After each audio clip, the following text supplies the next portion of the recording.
You got to stick it together with glue. Make all them pieces together again. And you're tired of playing the rules. La vida va mara. You got to stick it together with glue. Make all them pieces together again. And you're tired of playing the rules. And you know what you don't know and you don't understand. In between me and my man. What you don't know and you don't understand. In between me and my man. Bienvenidos, bienvenidas a La Grieta son los padres de la patria. Mi nombre es Camilo Genú y les doy la bienvenida a este proyecto que consiste en 5 episodios donde se abordarán algunas de las grandes rivalidades de la historia argentina del siglo XIX. Hoy en día, los debates históricos, políticos y sociales que se proponen desde los medios de comunicación y las redes sociales giran en torno a una suerte de figura mitológica y tantas veces invocada llamada la grieta. Esta falla geológica imaginaria fue creada por algún iluminado que se propuso darle nombre a algo que viene dándose desde hace mucho tiempo y que tiene que ver con una suerte de parteaguas de la sociedad donde todos y todas debemos situarnos de algún lado de las posturas. Partiendo de bases erróneas con la intención de tomar partido, echando por la borda toda posibilidad de analizar estas tramas en su complejidad. En este plano, La Grieta son los padres de la patria se orientará a indagar de dónde nacen los problemas, por qué se generan, quiénes los llevan a cabo, para qué y para quiénes. No nos proponemos saltar la grieta ni mucho menos cerrarla, sino zambullirnos de lleno en ella porque la historia se nutre de problemas, ni superhéroes ni personajes míticos. Personas que por alguna causa, situación o circunstancia decidieron tomar las riendas de sus destinos y actuar. Partiendo de grandes rivalidades de la historia argentina, como la de Saavedra y Moreno, Rivadavia y San Martín, Lavalle y Dorrego, abordaremos la historia y sus contextos para hacernos las siguientes preguntas. ¿Quiénes son? ¿De qué sectores provienen? ¿Y a quiénes representan? Para así poder visualizar por qué toman las decisiones que toman y en dónde radica su rivalidad. ¿Quiénes son los que se imponen? ¿Por qué y cuál es el destino de los que son derrotados? Partiendo de estas preguntas analizaremos la historia como una sucesión de problemas, intereses, proyectos y discusiones que nos marcaron y que fueron marcando punto por punto la línea de tiempo que compone nuestra historia. La argentina, la latinoamericana y la mundial, porque también creemos que todo está conectado y no es posible entender acabadamente los diversos problemas sin comprender el mundo en el que tuvieron lugar. La idea fundamental es comprender la historia, brindar y generar herramientas para analizarla y en base a ello que cada uno pueda elaborar una reflexión propia sobre estos eventos. De tal modo, nos orientamos a generar un espacio que nos permita comenzar a reflexionar nuestros pasados, para analizar nuestros presentes y así tomar mejores decisiones para un futuro mejor. La grieta no es pensar la historia como un partido de fútbol. La grieta no es pensar unitarios y federales como una elección de bandas de rock, ni tampoco pensar que las divisiones que imperan entre los y las argentinas radican en una elección cromática de los candidatos de turno. Tal y como se viene planteando, la grieta son los padres y en estos encuentros vamos a dedicarnos a explicarles por qué. Between me and my man. Hey, me and my man. Hey, me and my man.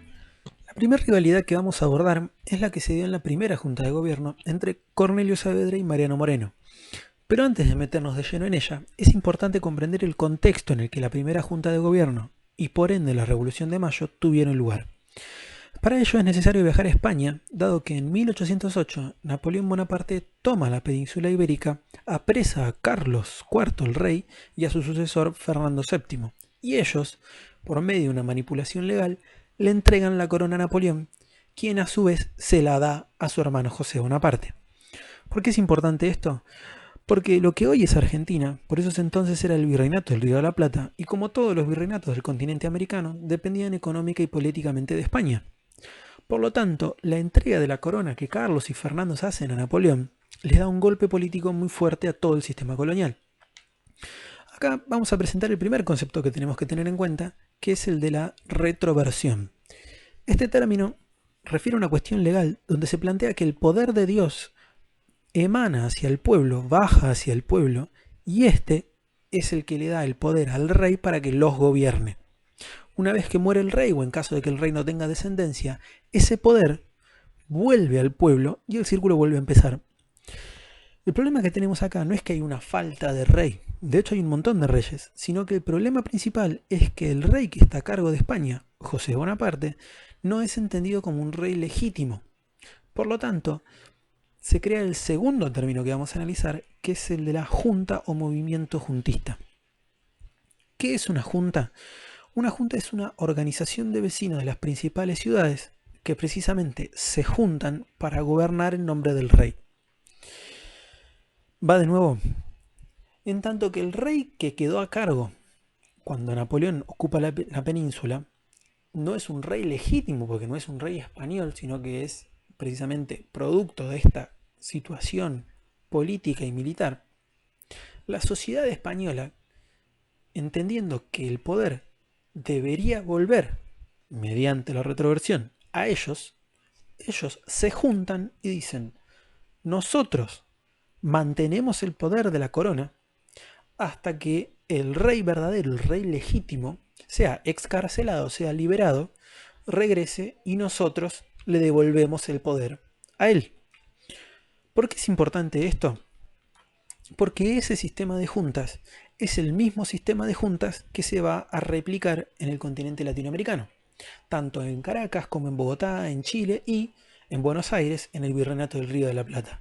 Ese sistema es el que le va a dar origen a la primera junta de gobierno, donde los personajes de la primera contienda de La grieta son los padres van a encontrarse. Y estamos hablando de Moreno y Saavedra.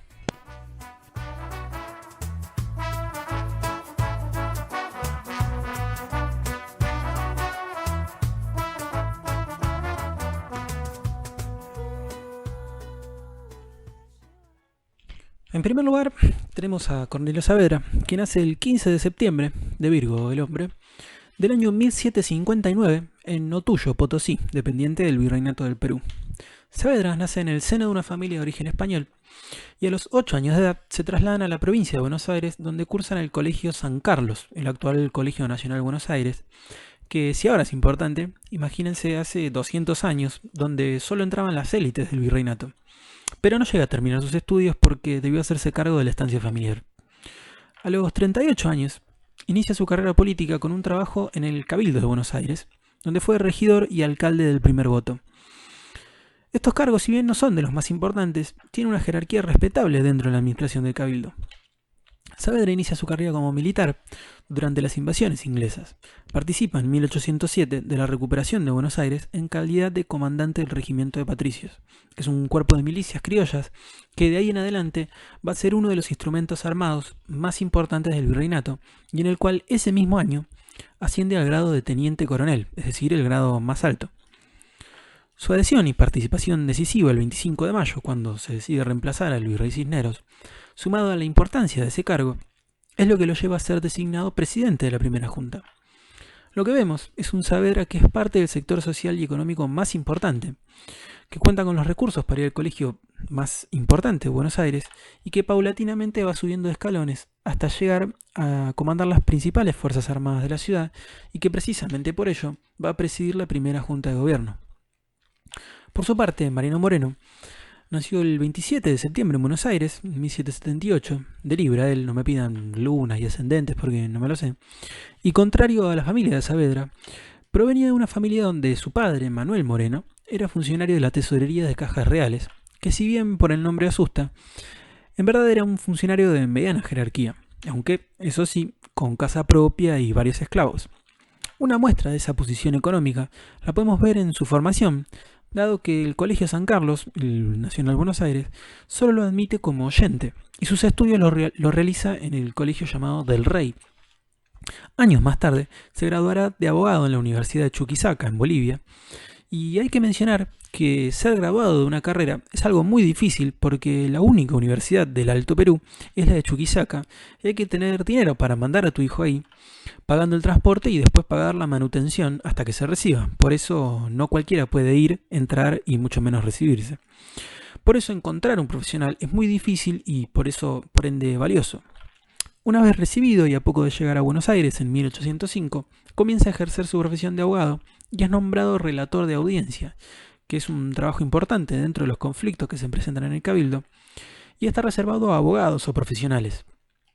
Moreno no fue parte de la Semana de Mayo, sino que su protagonismo comienza precisamente el 25 de mayo, al asumir la Secretaría de Guerras y Gobierno de la primera Junta de Gobierno. Crea la Biblioteca Nacional y el órgano oficial del gobierno revolucionario, que es La Gaceta, un diario dirigido por el mismo Moreno. Es importante tener en cuenta el hecho de que no sea parte de uno de los sectores más privilegiados, sumado a que Moreno tiene una formación académica a la que le cuesta mucho llegar. A su vez, hay dos elementos que hay que tener en cuenta. Uno es el bagaje intelectual que ofrece la universidad y otro es el bagaje que se da en el marco de la Revolución Francesa, donde precisamente se produjeron cambios en el derecho, la libertad y la igualdad que marcaron la historia mundial y por ende la vida del propio Moreno.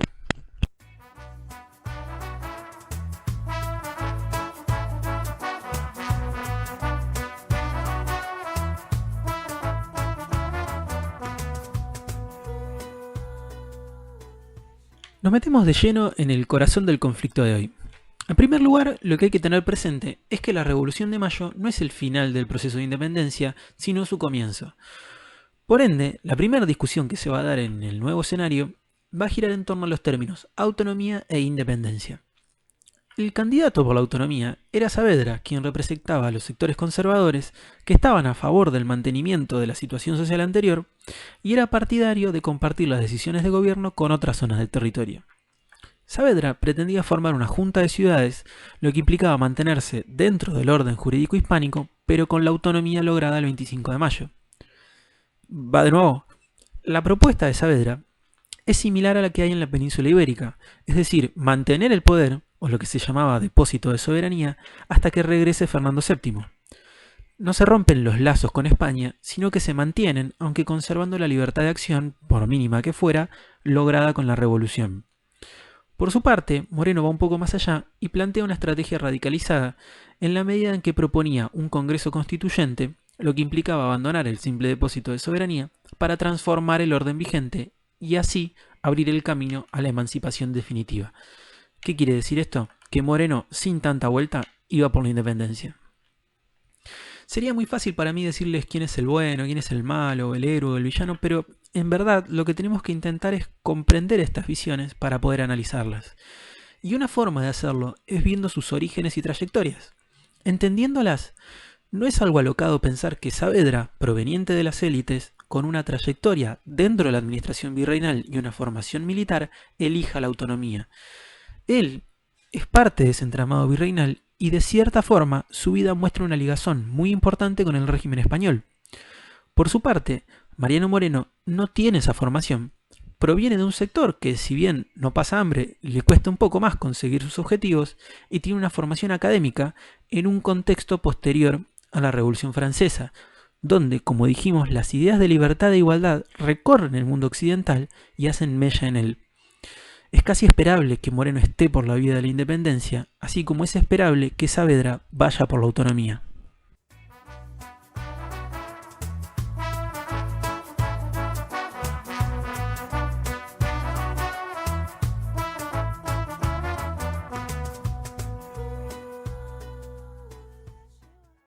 Moreno y sus seguidores eran principalmente porteños, y aunque eran el grupo más radicalizado, no procuraron sumar el apoyo de los sectores subalternos, sino que se cuidaron de excluirlo de sus proyectos.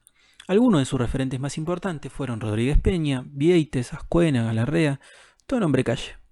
Saavedra y sus seguidores contaban con el apoyo del interior de casi todos los jefes milicianos porteños y de la mayoría de los alcaldes de barrio. Como se ve, estaban más enraizados en la estructura de poder existente. Su política tampoco buscaba la movilización popular, pero estaban en mejores condiciones de influir sobre los plebeyos que sus adversarios. Las tensiones dentro del cabildo fueron creciendo, y una muestra de ello tuvo lugar en una celebración por la victoria en la batalla de Suipacha, donde alguien, en forma de broma, corona a Saavedra con una corona de azúcar, como si fuera el nuevo virrey. Esto lleva a que Moreno proponga una modificación legal llamada la supresión de honores, donde se iguala políticamente a todos los integrantes de la Junta y le quita a Saavedra la prerrogativa de disponer de la Comandancia General de Tropas. Recordemos que Saavedra llega a la presidencia por ser la máxima autoridad del regimiento de patricios, por lo que esto resulta un golpe muy importante para él. De todos modos, el equilibrio dentro de la Junta se quiebra cuando, aceptando la idea de Saavedra, se convoca a los representantes de cada provincia para que se incorporen a la Junta, formándose así la Junta Grande. Por lo tanto, al fracasar la idea del Congreso Constituyente de Moreno, él se ve obligado a renunciar y al poco tiempo lo envían a una misión a Inglaterra donde muere en alta mar. Acá me gustaría hacer un parate porque hay mucho debate criminalístico acerca de si Moreno murió por causas naturales o lo envenenaron. Lo cierto es que no tenemos ningún elemento para avalar ninguna de las teorías. Lo que sí me gustaría aclarar es lo referido a la decisión de tirarlo al mar, donde algunos historiadores han indicado que este episodio lo sitúa a Moreno como el primer desaparecido. Y desde este lugar quisiera hacer un aporte para aclarar esta definición, dado que si uno se pone a pensar, un viaje a Europa en barco puede tardar más de 4 y 6 meses. Se pueden imaginar que si en ese barco alguien muere, conservar el cuerpo es imposible, sumado a las condiciones sanitarias de la nave, más la putrefacción del cadáver, en esos 4 o 6 meses vas a tener mucho más problemas de lo que ya implica un viaje de ese estilo. Por lo tanto, creo que hay que ser un poco más cuidadosos con este tipo de definiciones. Con Moreno fuera de escena, el equilibrio de facciones se termina de quebrar el 6 de abril de 1811, es decir, 4 meses después de la muerte de Moreno, cuando unas tropas de guarnición se movilizan a la Plaza de Mayo y presentan un petitorio al Cabildo para remover a los vocales morenistas y expulsarlos de la ciudad. Lo que parecía una victoria definitiva del grupo de Saavedra se alteró a fines de agosto de 1811 por el desastre en la batalla de Huaqui en el Alto Perú. Saavedra debe marchar al norte y en su ausencia sus adversarios lo removieron de la comandancia del ejército y de la presidencia de la Junta. La Junta Grande le entrega las tropas a Juan Martín de Pueyrredón y el sector morenista recuperaba el control de la situación y crea un nuevo poder ejecutivo llamado el Triunvirato. Así, la carrera política y militar de Saavedra culmina marchándose al exilio, primero a Chile y luego a Montevideo. Y muchos de los seguidores de Moreno pasan a integrar la Sociedad Patriótica que junto con la Logia Lautaro van a protagonizar la Asamblea del año 13. Pero ese ya es otro capítulo de esta historia.